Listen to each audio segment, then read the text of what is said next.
benefit for all. بسم الله الحمد لله والصلاة والسلام على رسول الله وعلى آله وصحبه ومن والاه. Assalamu alaikum, dear brothers and sisters, and welcome to another edition, another episode of Why the Muslim Woman. I'm your host, Abu Abdurrahman, and I'm very pleased once again to be joined by my dear brother, Sheikh Nassim Abdi. Assalamu alaikum. Walaikum assalam wa rahmatullahi wa barakatuh. It's good to have you with us once again. The pleasure is all ours, sir. What are you doing? Taking some extra notes or preparation notes before we start? Relaxation. Relaxation, huh? Relaxation. So you find like a type of therapy in writing? Is that what it is? Drawing, Relaxation, scribbling, drawing. Not dawdling. That's like with walking, but there's something to do. There's another word. Just, write things down when you're waiting or when you do something. It's actually a tip for those that have, before we even get into our Yes, please program. enlighten us. These are all life lessons that you learn on Albayan Radio. If a person can't stop thinking about something or something's really upsetting them, and they say sometimes write it down, part of the reason is because it uses a different part of the brain. Interesting. It uses a different part of the brain. So the part that's worrying and thinking and overthinking, you slow that movement down and you move it to, when you write things down, a different part of the brain, and so it can help with relaxation also, I've been told. Excellent. Barakallah fiqh for that insight. I'd like to welcome all our viewers on our YouTube, Facebook, ASWJ Australia, and also to the newly created Albayan Facebook page. Please like our page. It's back after a long time in, how can we say, in recess. Is that what they say? It's unavailable, and that wasn't from our end. But alhamdulillah, Facebook is kicking again. Albayan Radio, please like our page and share away. And all those listening on our apps and online, welcome. This is Why the Muslim Woman, Part 10. Sheikh Nassim, maybe the disclaimer once again that we always say before each program. We'll start with Bismillah, alhamdulillah, wa sallallahu ala alihi wa sahbihi wa man wala. Amma ba'd. Disclaimer, please, before you comment, before you jump to conclusions, before you freak out, go back and listen to the first 9 episodes where we speak about a lot of introductory points. We speak about a lot of things so that we understand where we are now. If you try and understand the lesson from today, there's a real chance that you're going to misunderstand a lot of things and or be offended with a few things. And inshallah, today's not actually that controversial, but nevertheless, it still opens up the door for the possibility of someone getting offended because they misunderstood. But if you go back and you listen, inshallah azza wa jal, you won't have that problem, inshallah. Inshallah ta'ala. Let's get straight into it. We have a few more issues to discuss before we discuss the solutions in the upcoming episodes, bi'idhnillahi ta'ala. So we finished up in the last few episodes speaking about some of the consequences of how they want the modern woman to be. And again, the Muslim woman is no exception to that. And we are up to speaking about unraised children. Unraised children. Now again, these are always things that unfortunately we're sitting there throwing it out just so that no one gets sensitive about the topic and misunderstands. Is the raising of the children solely upon the woman? Obviously not, so that no one misunderstands from the title. We're talking about unraised children. Yes, it's the father's role, it's the mother's role, but here we're talking specifically in this particular series, in this particular program, why the Muslim woman. And again, if you want to understand why, please go back to the first few episodes, and inshallah azza wa jal, you understand why we're focusing in these talks about women in general and then the Muslim woman. So one of the consequences, as we spoke about before, was divorce. And then one of the things that you have with divorce is unraised children. Is it always 100% the rule? No, it's not always 100% the rule. Can you get children in divorced marriages that are very, very, very good and very successful, tabarakallah, and very emotionally, mentally, and physically healthy? Yes, of course you can. There are always exceptions to the rule. Whether it's Islamic or non-Islamic, we don't look at the exceptions. Can a person drink 10 liters of alcohol a day and live until he's 150? Yeah, you probably can. Can a person smoke 3 packets of cigarettes a day and be healthy until he's 100 years old? Yeah, he probably can. But do we look at the exceptions or we do look at the general rule? We always look at the general rule. Okay, we always look at the general rule. On top of that, it's not only divorced situations where the children become unraised. You also have a lot of parents who are married, but they're absent when it comes to parenting. And so the father might be there, the mother might be there, but because of the reality of the situation, you have unraised children. And so we want to speak about both. We speak about divorce. This is a natural consequence, but also, and in some ways, it's actually worse. In some ways, it's actually worse where the parents are together, but because they're both absent, the child actually becomes unraised. What do we mean about unraised children? When we say unraised children, we're talking about children who are not nurtured to be upright individuals when they're adults. That's what we mean. 8-year-old, a 9-year-old, a 10-year-old, maybe they're being fed, yes. Maybe they're being showered, yes. Maybe they have very nice clothing, yes. But their character, when they become an adult, do they have the skills necessary to be an upright individual? Are they strong? Are they confident? Are they eloquent? Can they, perform business transactions? Do they have direction in life? Do they know what they want to do in life? Are they respectful? Are they humble? Do they look to assist others? Are they beneficial to themselves and to the others? Do they know what they want to study? Do they know what they want to work? Do they have experiences in life that give them that confidence? If you put them in a new situation, how are they going to react positively or negatively? These are little things that we mean when we say raised children. Okay, and unraised children, some of the obvious consequences, they're rude, they don't understand common courtesy, they've got a lot of mental health issues, emotional issues, etc. They have no direction in life, they don't want to work, they have no work ethic. If they do work, they're late, they want to leave early, they're always looking for another better job, they don't respect authority, the bosses, etc. We're talking about a lot of negative consequences.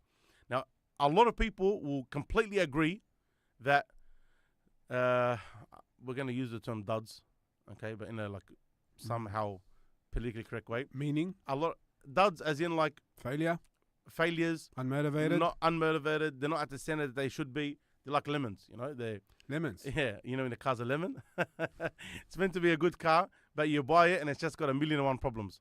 Okay, it's a lemon. Something it might be a brand new car, but it's a lemon. In the area, we used to see something else for the lemon. Yeah, there's a lot of things. We'll leave the area aside. These kids, a lot of people will readily admit that a lot of kids today are duds. Who do you blame though? Who do you blame? Can you blame the kid themselves? A kid is just a product of the environment. A kid is just a product of the environment that he was raised in. How he was raised, he's going to be. The society that he's in, he's going to be. We had a lesson on Tuesday, which is online on Facebook. And I believe if you're a parent, you really should watch it, inshallah, about parenting in the holidays. And we speak a little bit about this topic. Who do you blame? Do you blame that child? That child is the same child. Whether that child was born in 1990s or the 2000s or 1980s or the 70s or inshallah the 1920s. What is that child going to be when he's older? He's going to be how the society and his household molds him. So the environment. So if you as a parent know that my child is not going to get molded the right way if I leave him to society. Okay, question now. What are you doing to mold your child? Are you instilling in your child that which you want to see in your child in 10, 15, 20, 30 years' time? Are you instilling that? If you're not instilling that, then who's going to instill in the child? Who's raising your child? Where are they going to learn all of these amazing traits from? The iPad, the telephone, the computer, school, their friends. You are going to say, obviously not. You're going to say that. As a parent, you're going to admit that. So then what's the alternative? You as a parent need to be the one that molds that child. You as a parent are the one that needs to raise that child. So we have, again, not just divorced parents, but even absent parents. When you have the modern woman as it be, let's just take an average day. We're not going to one extreme or the other. An average day. The modern woman, what she is taught in today's societies. You're a young girl, you go to school, you come back, you get a career, whether you go to university or TAFE, whatever it is, you get a career, you get a job. When you go to work, if you do end up getting married or having a partner, having children in the future, once your child gets to a certain age, you take them to, preschool and even after school care if you need. Okay? And this continues. Before that even, childcare. Yeah, childcare as well, long time. Tayyib. Again, for people we always have to throw these things in, and it's very, very upsetting. But we're not saying, wallah, childcare is the devil. No, there's a place for all of these things. And if a person's in a state of necessity, it's not included. Again, these are exceptions. We're not worried about exceptions. And there is a point of benefit that can be achieved from all of these things. But we're talking about making the asal. That the default position is that your child is raised by someone else. When your children are in these institutes, what are they being taught? Are they being nurtured? Are they being taught amazing things? Is there character building, or is it really we're going to do what's absolutely most convenient to us to look after the child so they don't scream and cry and sook, and they're going to have a lot of fun, as much fun as they want, and because obviously, the care that it needs to be given to the children needs to be extremely delicate by those institutions. They can't smack the child or discipline the child in a rough way, so they have to be extremely nice with the child, almost becomes the boss of his caretakers. And so what does the child get used to? Child gets used to fun, games. I get my way. If I don't get my way, I have a massive tantrum. They go home when their parents pick them up from school. Generally speaking, and again, how is the mother and the father when they are back home with that child? Let's say she's working 9 to 5. She picks up the child, for example, 5:30, 6 o'clock. She's been working from the morning. She's absolutely smashed. She's wrecked. Working a full-time job, comes in and picks up the child. When that child goes home, generally speaking, and again, these are studies. These are not Wallah Nassim speaking. These are studies done by non-Muslims. Generally speaking, how is the nutritional state of that child now? Forget mental and emotional, religious, societal. Forget all of that for now. Just the nutritional. How is the nutritional level of that child? Do you think they're eating extremely nutritious meals? They take time to prepare. There's a lot of preparation for that. There's a lot of going to the shops for that. You can't upkeep that. Very, very, very, very, very hard. So, the nice, healthy, nutritional foods aren't usually being given to those children. Why? Because the mother's wrecked. She's tired. So she comes, generally speaking, things that are easy to prepare. Things that need to be microwaved, or things that can be put into the oven or the air fryer. And so it's usually like chicken nuggets, for example, or chicken burgers. You'll be fortunate to get some salad, and this is your meal. So the nutrition of the child is not there. So the child usually goes up now with health problems. On top of that, the emotional care that the mother can give at this time. The emotional care, if you're tired, as a man, everyone knows as a human being, as an adult, the more tired you are, the harder it is for you to be emotionally connected with someone, to give them your attention, etc. You've been working a full day. And when you're at work, it takes a lot out of you because you have to put on a certain persona. You can't be exactly who you want to be at work. You have to act in a certain way, talk in a certain way, dress in a certain way. When you get home, you just want to get into switch off mode, relaxation mode. So the mother gets home, child's there. Let's say it's 6 o'clock now. How do you think the mother is going to be with this child? Either say, let's sit down, let's do your homework together. Tell me about your day. Tell me about your feelings. What situations did you have? How did you go about those situations? Is there character building? You have to be like this. Is there like experiences? Let's go to this person. Let's go to this extracurricular program. Or is it just about usually whatever is going to bring the most relaxation? Let's do that. Which usually ends up being, you want to play on your video games? Play on your video games. You want to watch movies? Watch movies. You want to go on the computer? Go on the computer. You want to do whatever you want to do it. As long as you don't give me a headache. Leave me alone, yeah. As long as you don't give me a headache. Taib. Because that child got used to so much pampering, because everyone had to look after them and no one could discipline the child, and everyone's philosophy in dealing with the child was simply their own convenience. Even some of you living with your grandparents, a lot of parents, they hate leaving their kids, like stricter parents, they hate leaving the kids with their grandparents. Why? Because let's say the kids don't eat, for example, chips and chocolate and sugar at home. When they go to their grandparents' house, what do they give them? Chips and chocolate and sugar. Okay. At home, they only have limited amount of TV. When they get to their grandparents' house, TV. It's just as much as they love them, they think that they're doing right by them, but they're looking also for their own benefit. What's the most convenient thing for me? They're not going to take them to the park and kick a ball. Just sit at home. Here's my phone. Watch YouTube shorts or whatever it is. So you end up in this cycle where this child only knows convenience. Now you want to inconvenience the child. Give me the phone. You need to do your homework. You need to eat these particular foods. You need to go to this program. What ends up happening usually? Massive tantrum. Does the mother fight that? Does she fight that? Does she go against that? A lot of the time what happens, the kid's got energy for days, tabarakallah. He keeps on fighting. What happens to the mother? She gives up. Now the child learns, Habibi, I have it over my mother. As long as I kick and scream long enough, my mother doesn't have the energy. She's tired from work. She's got work the next day. This is without even my dad coming back from work yet, to add on to the stress of my mother.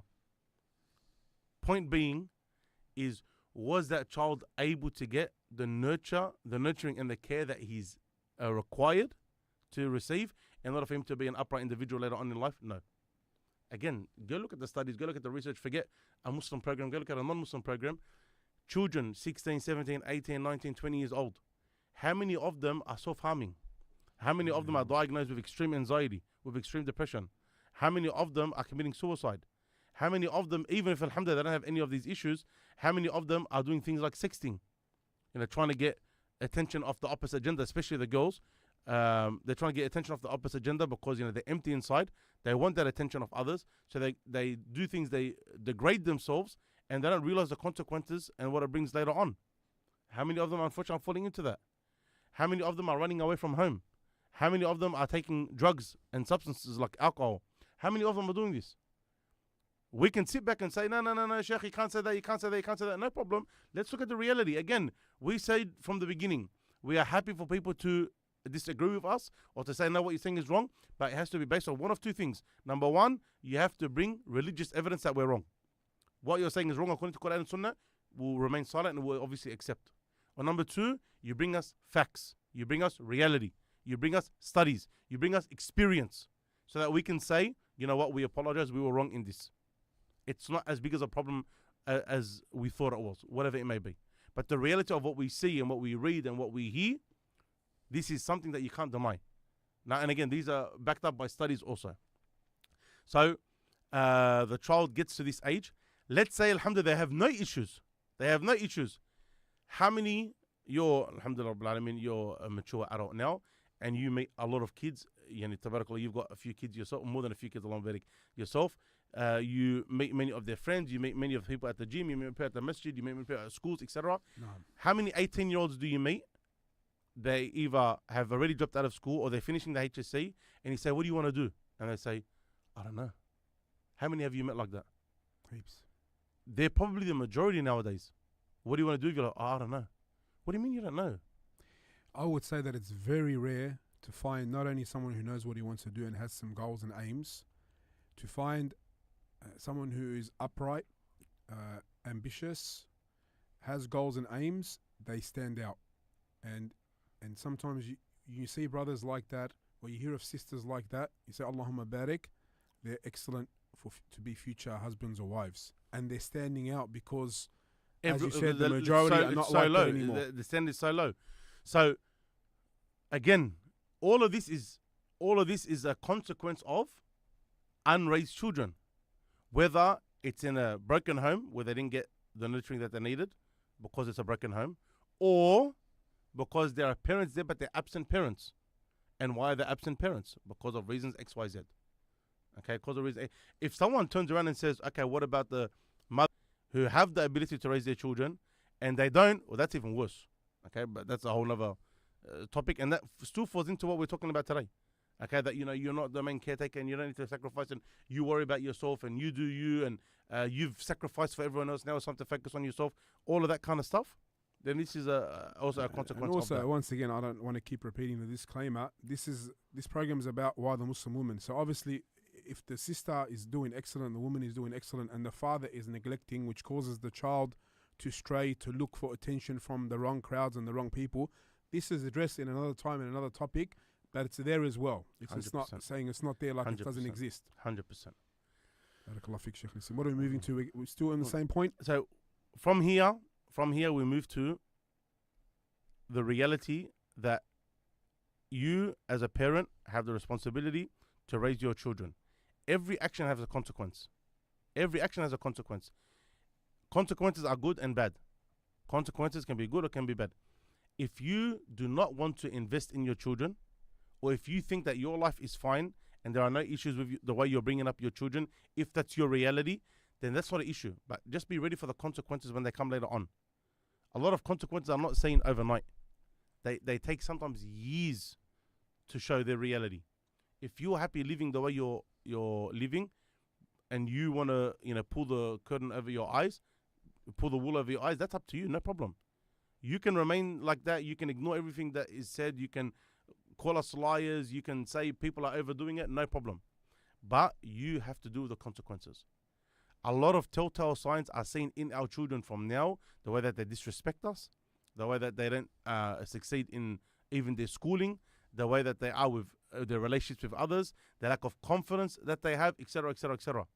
That what is an active parent? What does an active parent look like when it comes to raising their children? Anything and everything that is needed for the growth of that child, their parents do their best to achieve. Whether it's religiously. Wallah, it kills me. These are school holidays.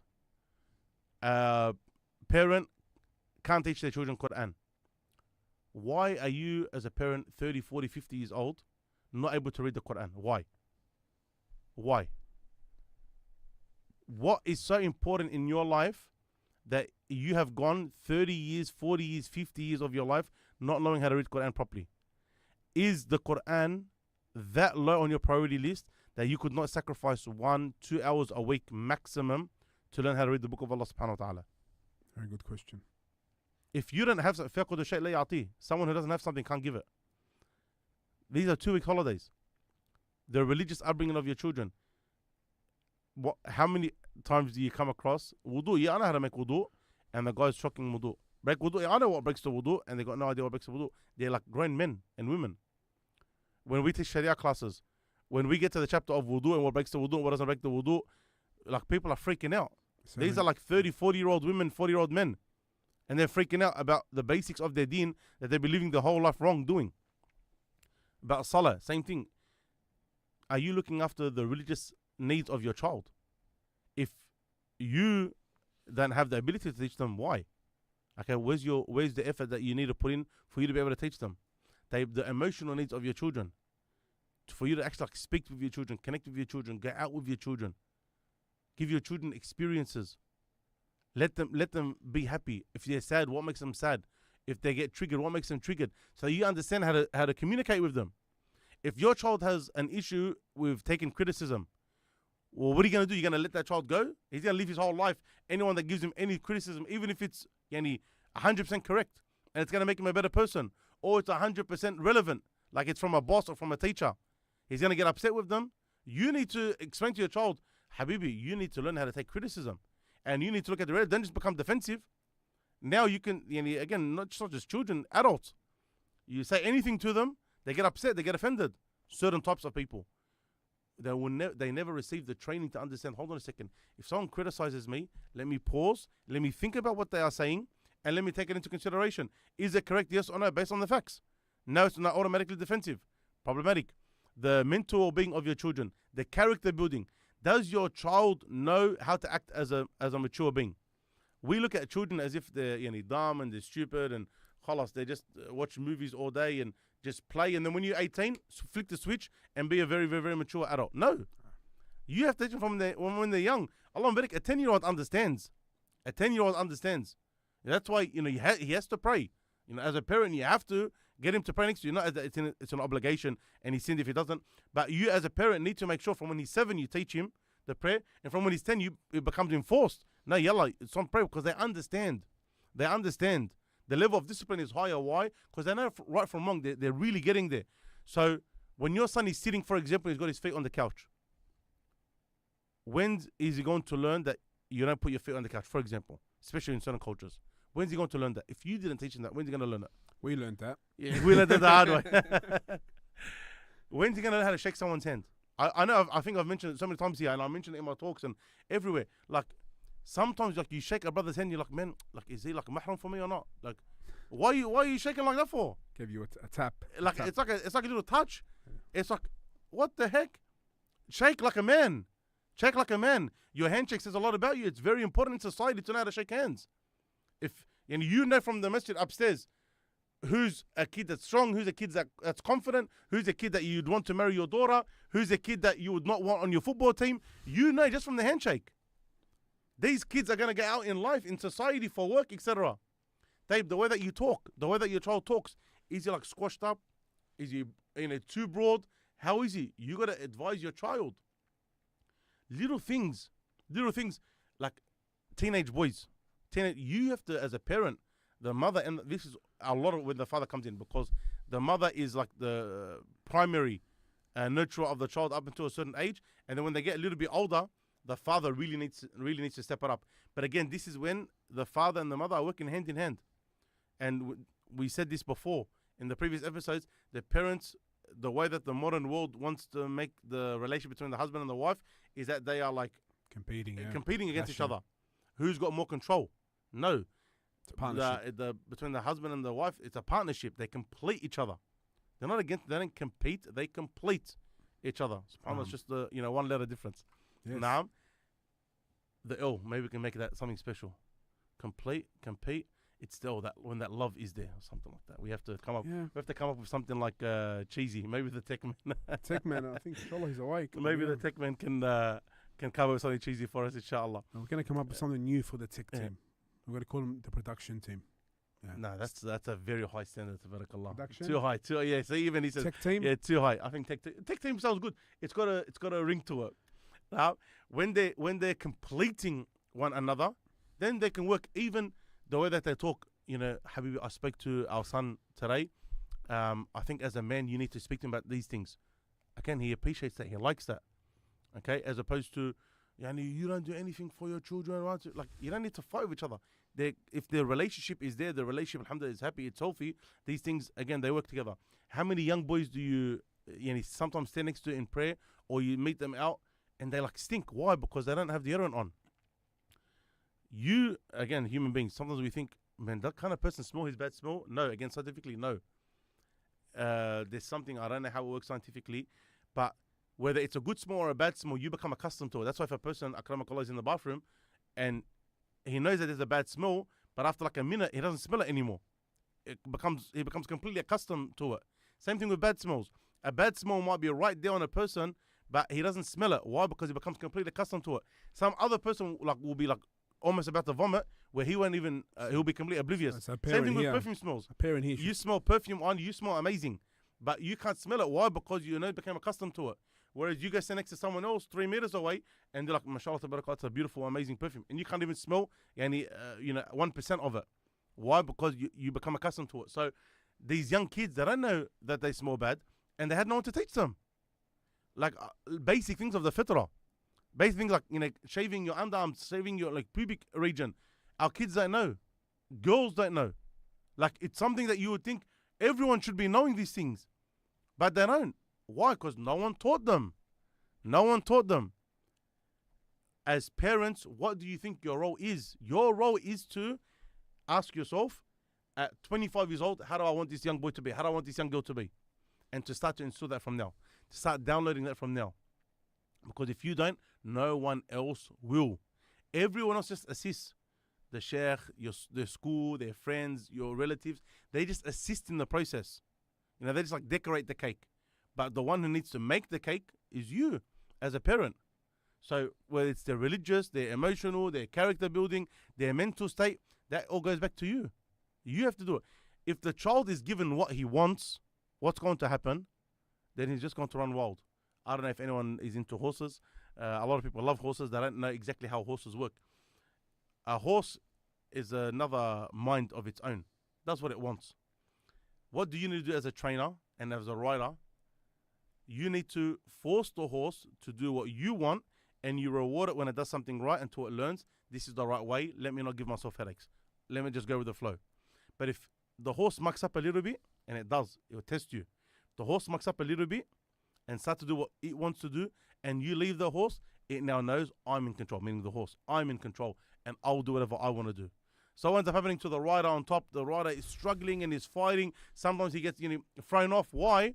Because you let the horse do what it wants. You affirmed its bad traits. You affirmed you lacked in its discipline and its teaching when it was younger, and so it took control of you when it was older. Same thing with the child. Exact same thing with a child. Same thing with your nafs.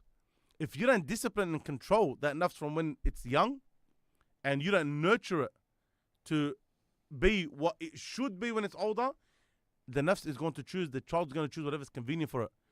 Give a child a choice. You want to eat chips or you want to eat salad? It's going to eat chips. You want to eat lollies or you want to eat meat? I want to eat lollies. Natural choice of a child.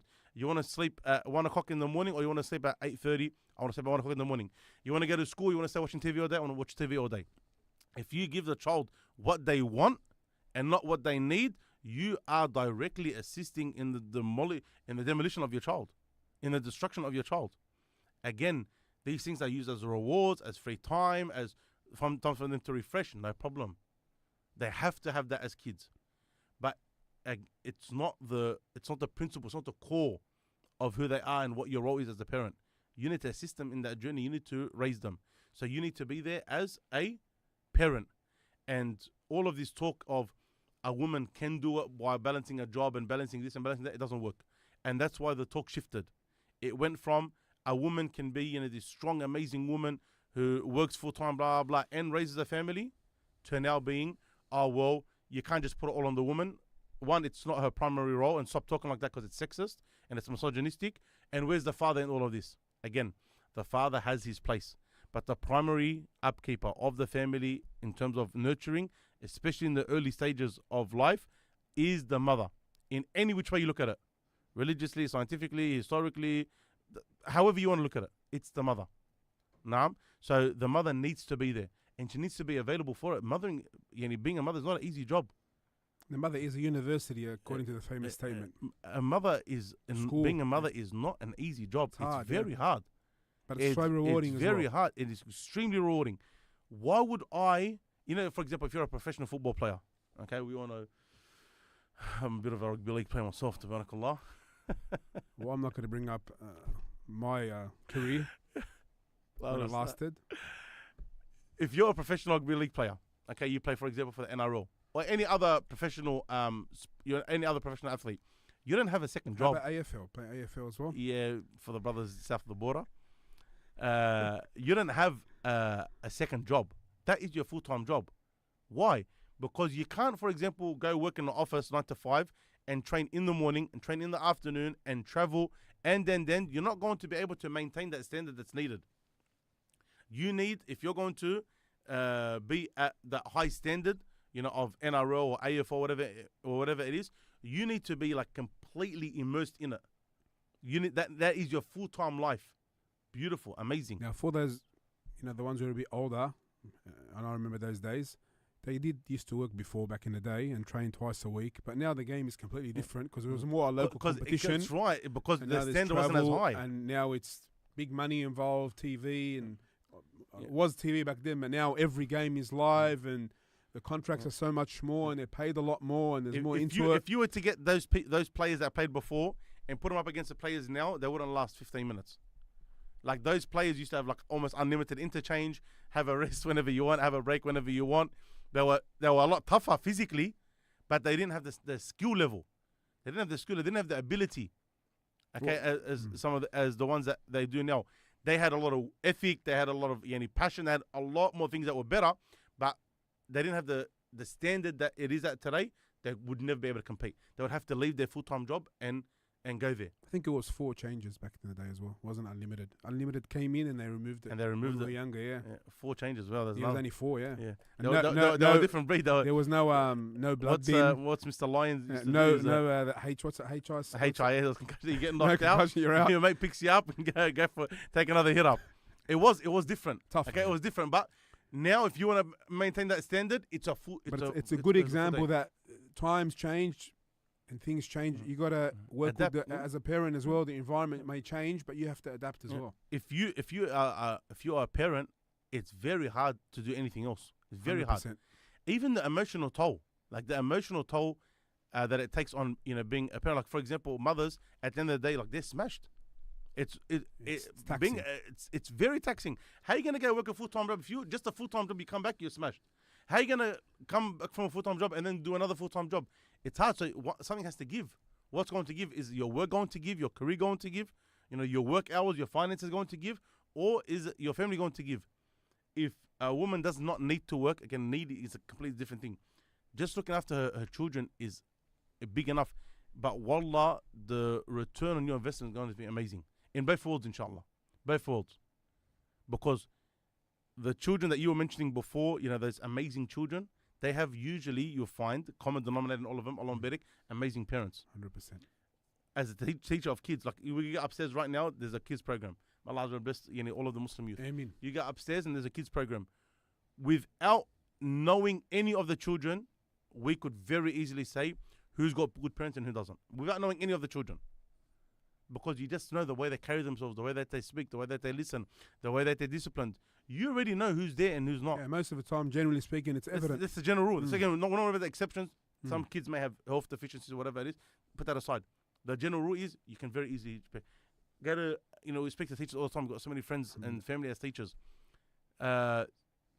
Speak to them about the kids in their class or kids at school. They'll tell you without us even knowing the parents, same thing. You know who's got good active parents involved and who doesn't. So again, the point is that you need to be there as a parent, and the way that they want the modern woman to be, including the Muslim woman nowadays, is to not be there as a parent. Depending on how far you want to get into conspiracy theories, there's a big agenda to break up the understanding of a family, because when you don't have a strong family, your values are able to be instilled by others. If they want your daughter, ayadan billah, to commit zina, not your daughter. If they want, just people, just for those that are listening, obviously Abu Abdurrahman understands the example. But sometimes, and this is just a reminder for myself, the way that we use our language, just be even extra cautious. If they want a person's daughter to commit zina, do you think they're going to be able to do so when she's got extremely strong family values? Very, very, very, very, very hard. If a girl has no family values, there's no one there to instill what they believe is right and wrong from a family perspective. Muslim or non-Muslim. Now they can instill whatever they want through modern means of influence. In terms of schooling, this is a big debate when it comes to the LGBTQIA plus agenda and them teaching it in schools. Where is the right of the parent to say, no, I don't want my kids to learn about that, or I don't want my kids to read about that, or I don't want my kids to believe that that's acceptable? This is a big debate all across the Western world. Why? Because as a parent, you're the one that tells your child what's acceptable and not acceptable. That's what you do. That's part of your freedom of religion, etc. So when you have someone forcing it down your child's, you're forcing it into your child, and you don't have a way to combat that. Why? Because you're not there as a parent. It's part of them removing the influence of the parent. The amount of children that you have, the amount of time that you spend as a family, the rights, so-called rights, that they give to children over parents. In many cases, a simple phone call could cause a father to be cut off from seeing his children. Or the child can live in their house, but the father can't say anything to the child. Where are you going? No, you can't go there, etc. A simple phone call can do that.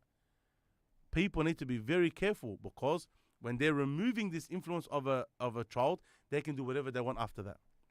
They can do whatever they want. How many illegitimate children people are having, and it's promoted? How many children that other people are having on your behalf?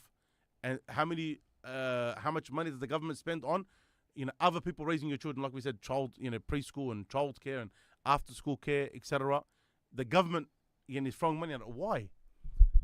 If you like conspiracy theories, a lot of it is to reduce the influence of the parents over the children.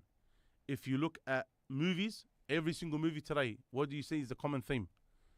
The father's wrong, the father's dad, the father's backwards, the father's too conservative, the father doesn't listen, the father's arrogant. The crazy 16, 17, 15, 10-year-old child, boy or girl, wants to follow their dreams. They know what's right, they know what's best. At the end of the movie, what ends up happening? The father becomes a good guy again. How? Because when the child rebelled, ran away from home, done whatever they want, behind the parents' back, the father came around. The father said, sorry, I was wrong. I was arrogant. I was an idiot. I apologize. I should have supported you. What message is that pushing? Give me one family where that's a reality. That this 10-year-old child, Allah Mazid wa Barik, knows how to run his life. Knows what big decisions they want to make. What do you think that's trying to influence? What do you think that's trying to push? Then they come out with law saying, if a child, for example, is 10 years old or 12 years old and wants to get a sex change, then you have to go along with it. If they go to a doctor and the doctor says yes, even if without the parents' consent, we're going to give them hormone pills to change the way that they are. Like these are massive issues. These are massive issues that you can't make your child feel that they're doing something wrong if they attribute themselves to, the agenda. Where on earth is this appropriate? How on earth is this considered something sane? Even with all the negative consequences, irreversible procedures, any increased risk of cancer, medical issues, suicide, substance abuse, so many issues. Why is it pushed?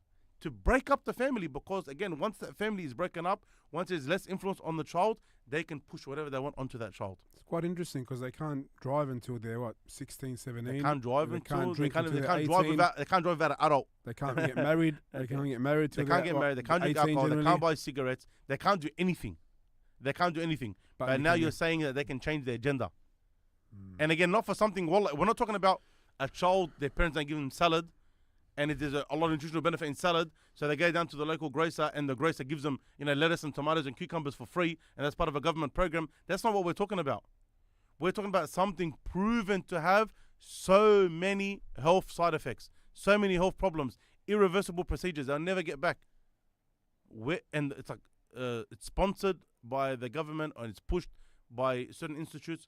How is that, in any way, shape, or form fathomable to a sound mind? It's a problem. It's a massive problem. It's an issue. Obviously, again, this is an extreme. We want people to understand what we're talking about. We're talking about the concept of the breakdown of the influence of the parents and the household over that child.